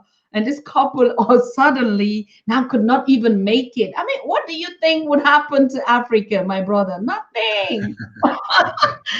Like you said, when the center no longer holds, what? Yeah. Things begin to fall apart. True. All right, back to you, brother. Over to you. I was just sitting in for you. Thank you for being back here. Yeah, so you want to round up the conversation like we were saying, how to get to you. And I want to open up the lines after your statement for a few calls for those that are eager to call. But if not, then we conclude and we see yourselves again some other time very soon. Over to you. Yes. So I think I said that people can use the handle at Dr. Baba Buntu, and they can also go to ebukosinisolutions.co.za or just type in Ebu Kosini in the Google and they will come to our website and they can find out more about us there and also how to get in touch with us. But please do reach out to us. We believe in a borderless Africa, at least starting within our head and our orientation.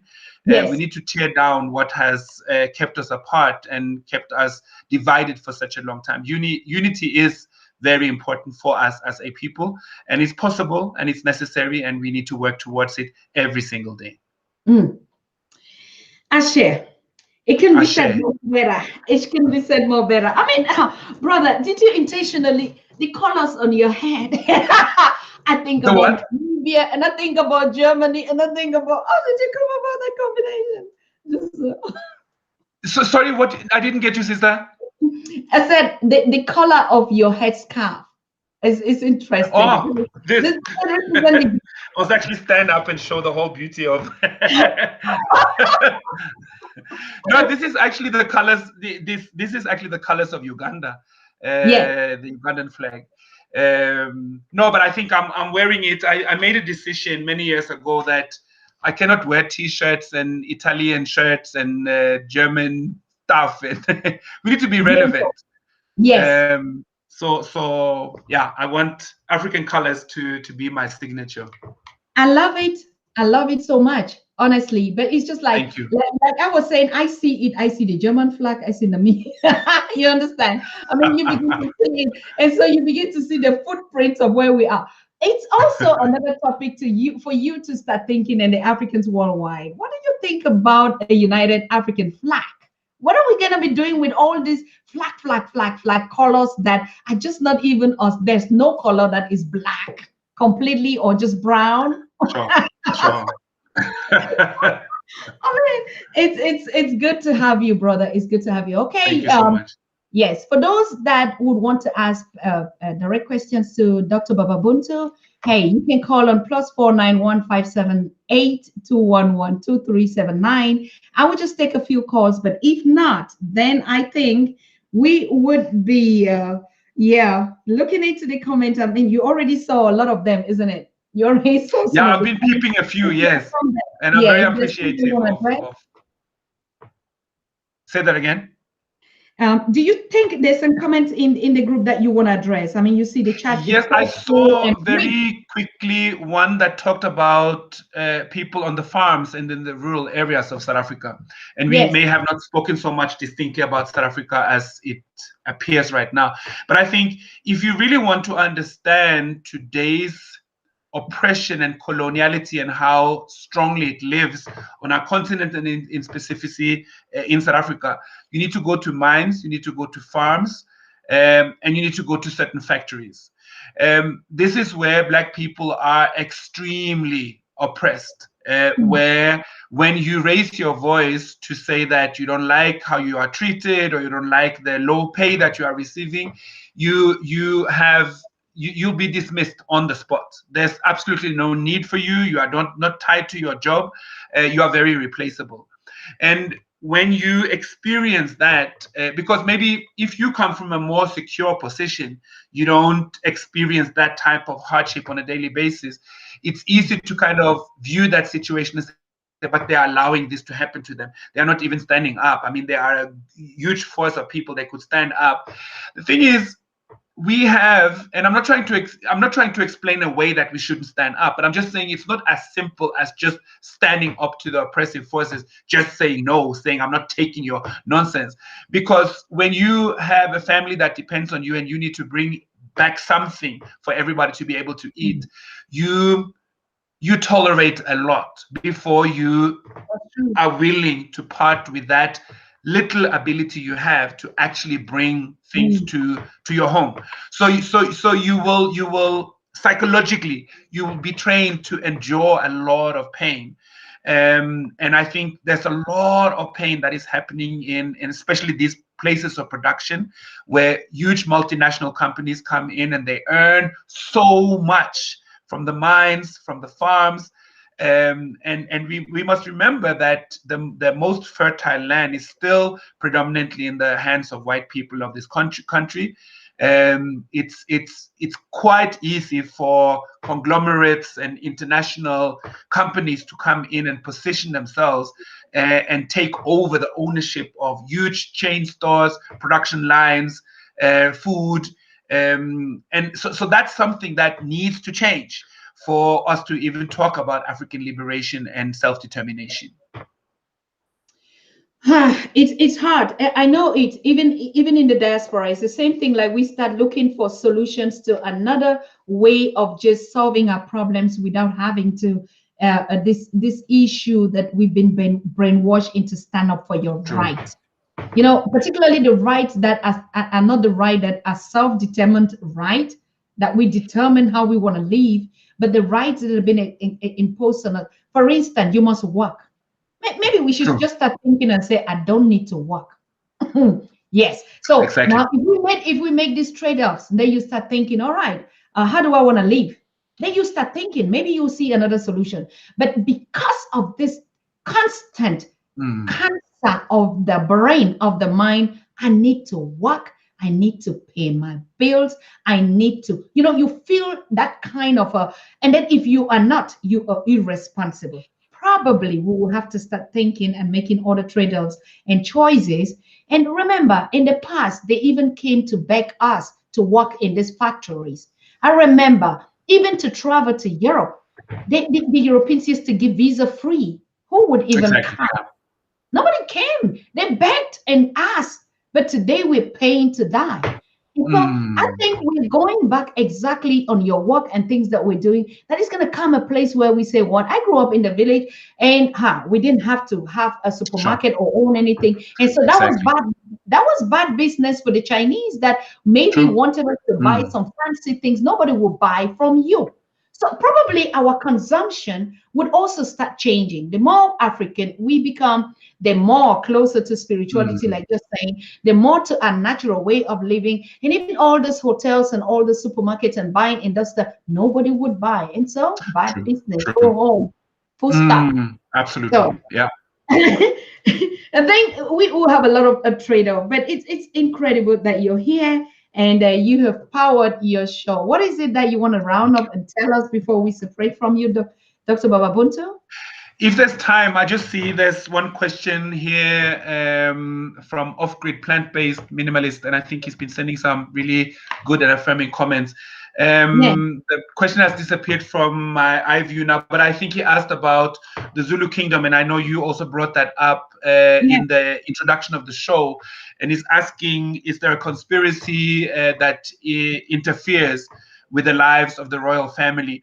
Mm. I will be very honest. I haven't studied that particular angle very, very strongly. So I don't feel I'm an authority to speak on particularly that. But what I can say in a more general term is that I think all places of potential African power is under some form of siege because it is an obstruction to the colonial powers or the invading powers that wants to own African resources, extract African goods, money, and get rich off of Africa. Africa is a continent that feeds the world, and powers want to have their particular positioning in making sure that that is not obstructed and that it doesn't end. So I rule absolutely nothing out. I think we now must have learned the lesson of what some of our oppressors and invaders do to justify their own terrorism. But what I want to say also, and I'm glad that you are engaging with the royal houses of Africa, and I want to say this, not calling out anyone in particular, but I think as much as I have respect for our cultural leadership and our royal houses, uh, some of which I've been invited into and have really enjoyed that experience. I also know that many of our royal houses are under serious challenges, where many of them are not necessarily the ones that uphold true African traditions. They are sometimes westernized, they are sometimes having the ability to send their children to schools in other countries and come back being quite Western oriented. So they may dress the part, they may make a nice ceremony, but on the daily basis, and I think that's where we need leadership. We don't need leadership just for specific days in the calendar. And I'm worried about that, what our oppression and westernization has done to African leadership. What is truly African leadership? Where do we see it, and how is it performed and done? I think that's a question we really need to root ourselves in. I think other than that, I just want to say Black power to my sisters and my brothers around Azania, South Africa, Southern Africa, Western Africa, Eastern Africa, Central Africa, North Africa, and the African world at large. It comes with the responsibility to be part of our family. And there are some of us who are sleeping and not so interested in taking up that responsibility. But that means more work for us who do. So don't tire. If you're from a family that doesn't understand you and the choices that you have made to be pro-Africa, find other ways to draw your strength from. It is hard sometimes. It is devastating at times, but do not give up. You are seen, you are needed, appreciated, and loved, and we will march forward because this is our continent. We are the people who will govern ourselves. And with that, thank you so much for inviting me. Thank you to you, Sister Dr. Susan Tata, for what you do and for inviting me in here.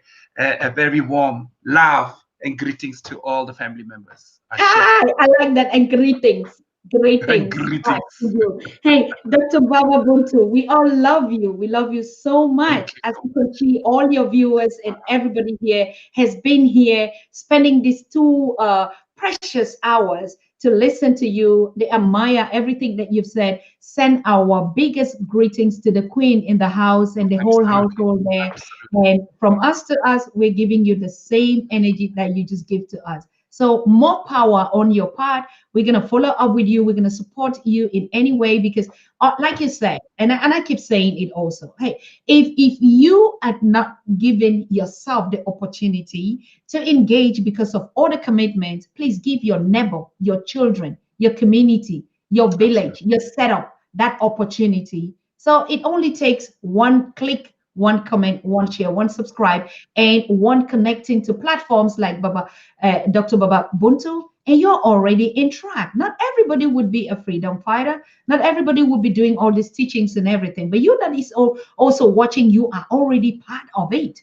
You're watching, you're giving us the credits. You're supporting us by just watching and by just liking, by just sharing, by just subscribing, by just, recommending. I mean, who can be a more freedom fighter than you are? So we congratulate all of you and thank you for being on this show. And Baba Buntu, all our love to the continent. We'll be coming to South Africa very time soon. And when we come, what are we going to eat?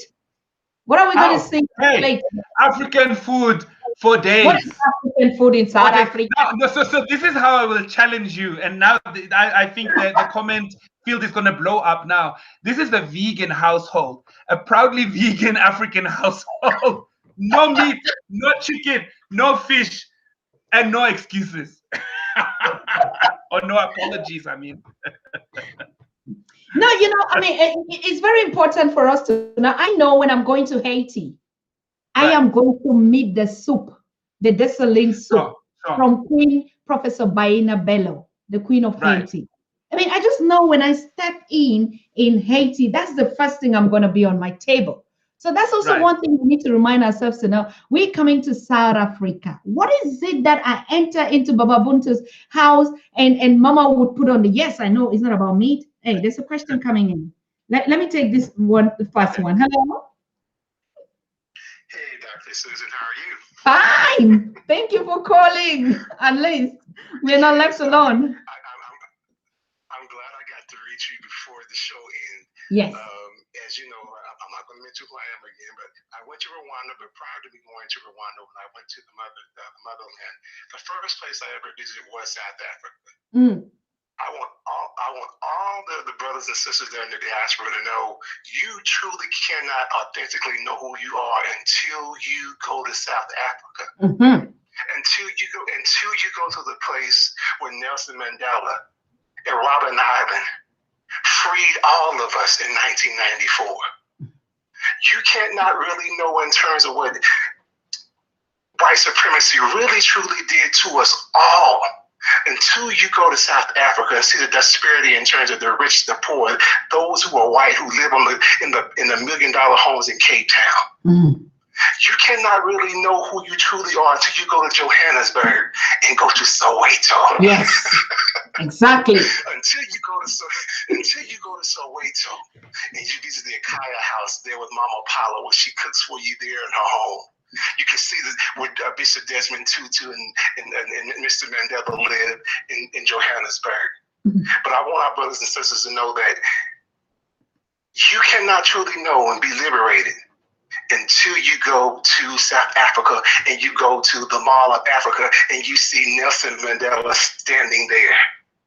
You take your pictures there and you see the man who, in my opinion, is the true epitome, him and Martin Luther King, both hand in hand as our kings who freed us.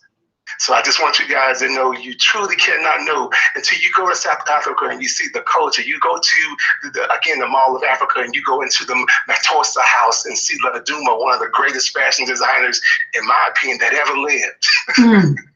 So I celebrate you, Dr. Buntu, and I tell all of my brothers and sisters again, South Africa is a thriving place. It reminds me so much of Atlanta when I went to Johannesburg. I was like, am I in Atlanta? What is this? But I tell you again, South Africa, I love you, and I'll see you soon. It's a beautiful place. And again, the Kaya House and the Glen Hotel there in Cape Town, I love you. And the place that you need to eat when you go to South Africa is Marco's place in Cape Town. Mm.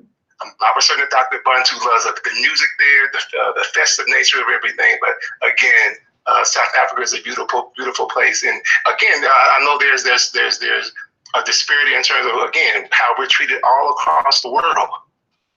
Whether it be in the diaspora, whether it be in the continent of Africa, whether it be in North America, you truly cannot know who you are and be liberated until you go to South Africa and see their struggle as well as ours. And I love you guys and take care. Thank you very much. But you're not going without me, okay? Okay. All right. Thank you. All right. Thank you. Thank you. Thank you. I mean, that was a very encouraging one. Baba Buntu, you on that, doctor. No, thank you so much. That's a great honor to hear how he felt he really experienced a deep moment of reconnecting in South Africa.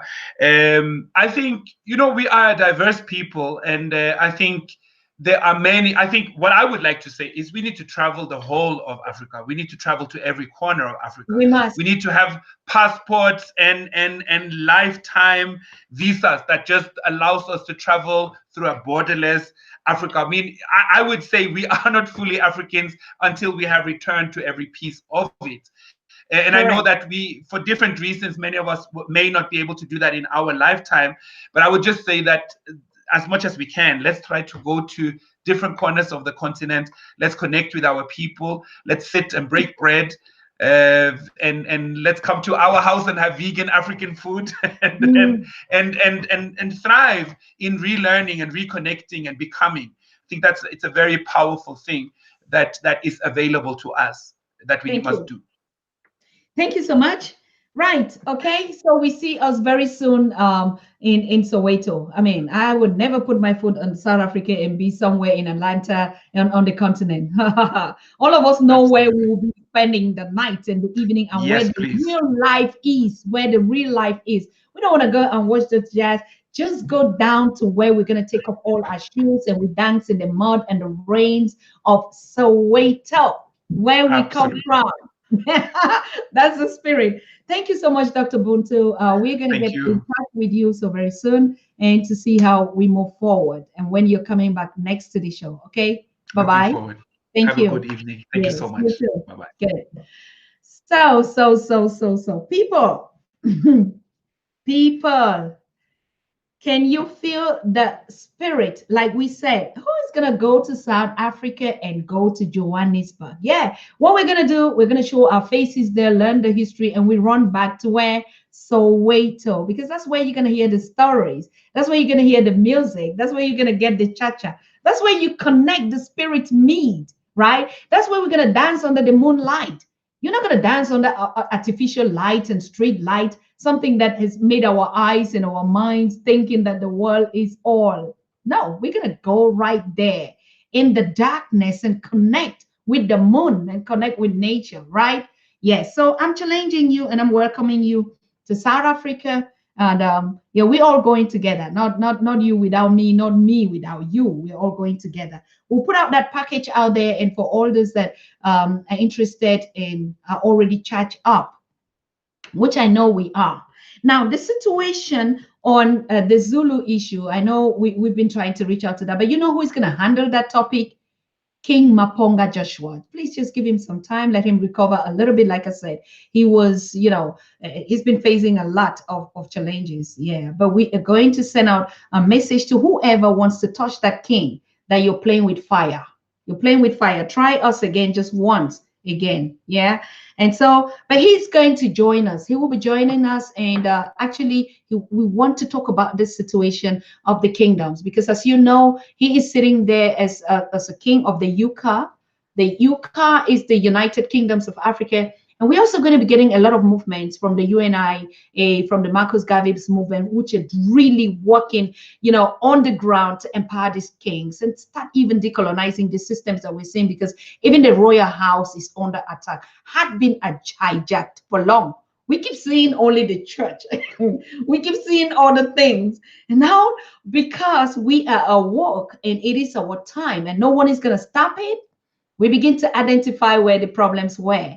And you know what? Nobody's going to identify is us. We would look for it, and us will look for our own solutions to it. And in a peaceful, humble, and harmonious, beautiful world space. So I want to thank you, be it by hook or by whatever, we're going to reach there. We're going to make motherland the unforgettable paradise that everyone is just dreaming of. Yeah. If you want to stay on the continent, whether you're from a different color, we don't bother, but you have to stick to some rules. And the generation is redefining that structure, and it's happening. We see us tomorrow with Juliet Rayan, Queen Juliet Rayan from the Gambia, and all what we need to know that is boiling out there. See you same time tomorrow. I love you. Bye-bye.